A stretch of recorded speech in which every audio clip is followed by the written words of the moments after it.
everything in business is just changing so fast, Mhm, mhm, right? mhm. As a board, you really have to do the work to learn more, educate yourselves more to be effective, to really just be effective for the company, for the stakeholders that you're representing, and for the management team that you're supporting.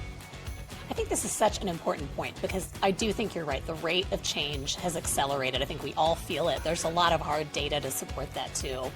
How do you think about that in the context of the business case for having diverse perspectives on boards? I think about it back to what I was talking about earlier around culture and customer, because you think about like the population, let's just look at the population in the US. It's 50% women, 50% of the workforce is women, Yeah, yeah, right? yeah, yeah. 50% of the customers are women. Same thing with people of color, right? I think what that the census says in, I think it's 2040. It's around 2040 that from a adults will be the majority of adults will be people of color, Mhm. that it will be minority white after 2040. And so to me, as a board, your leadership team and your board should reflect your customer base, should reflect your workforce, should reflect your stakeholders. And so I think that's why it's so important to have that diversity of experience and thought and culture, because that's what our customers look like. That's what your investors look like.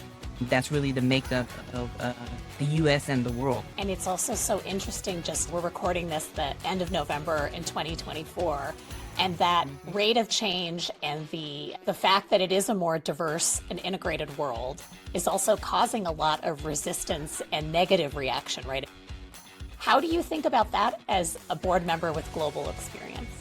I think about fear with change, right? It's change. So I believe it's human nature to not want to change.